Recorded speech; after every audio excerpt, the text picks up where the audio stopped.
नमस्कार मित्रों, जय श्री कृष्णा। धर्म ज्ञान चैनल पर आप सभी का हार्दिक स्वागत है। आज इस वीडियो में मैं अपरा एकादशी व्रत का महात्म्य आपको सुनाने वाली हूँ। अपरा एकादशी ज्येष्ठ मास की प्रथम एकादशी होती है।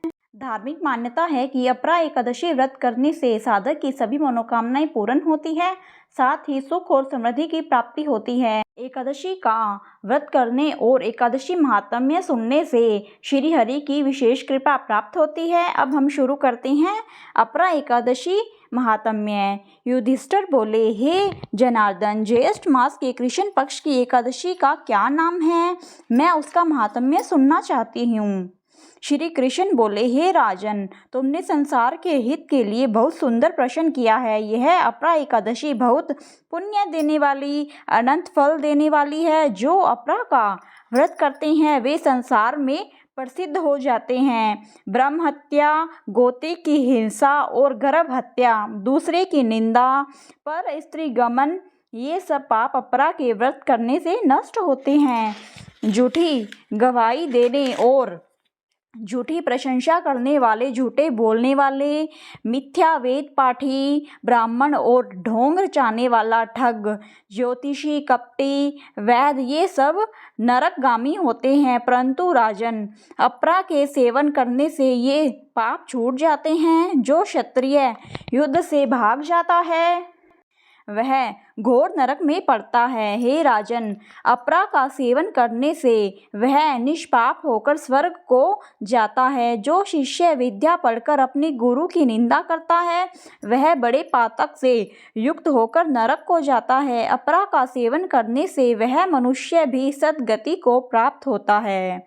हे राजन, मैं अपरा की महिमा कहता हूँ, उसे सुनो। कार्तिक की पूर्णिमा को तीनों पुष्कर में स्नान करने से, मकर के सूर्य में प्रयाग में स्नान करने से, काशी में शिवरात्रि का व्रत करने से, गया में पिंडदान करने से, सिंह राशि में बृहस्पति में गोमती नदी में स्नान करने से, कुंभ में केदारनाथ के दर्शन से, बद्रिकाश्रम की यात्रा और उस तीर्थ का सेवन करने से, सूर्य ग्रहण में कुरुक्षेत्र में हाथी, घोड़ा और सुवर्ण का दान करने से और यक्ष में सुवर्ण का दान करने से जो फल मिलता है वही फल मनुष्य को अपरा का सेवन करने से प्राप्त होता है।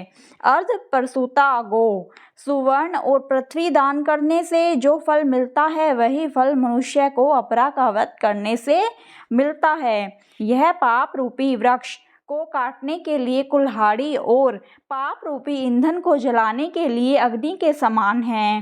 पाप रूपी अंधकार के लिए सूर्य और पाप रूपी हिरण के लिए सिंह के समान है।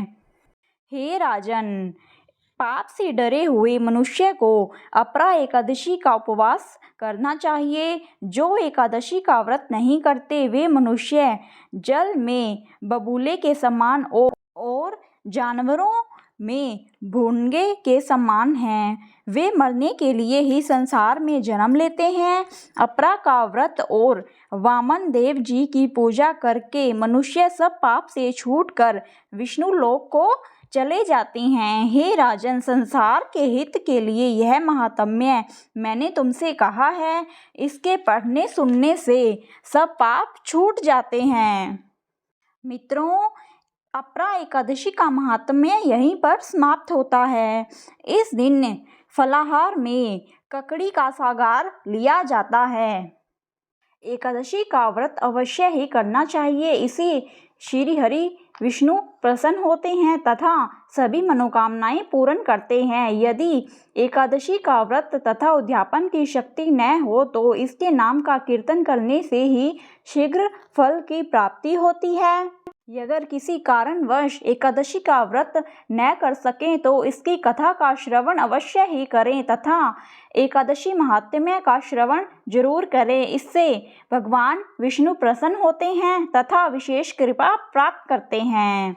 धन्यवाद मित्रों। अगर आपको आज की वीडियो पसंद आई हो और एकादशी महात्म्य की कथा आपको अच्छी लगी हो तो प्लीज़ मेरी वीडियो को लाइक एंड शेयर करें और मेरे चैनल को सब्सक्राइब करें और मेरे चैनल पर एकादशी से जुड़ी सभी जानकारियाँ दी गई है, आप जाकर मेरे चैनल पर देख सकते हैं। धन्यवाद।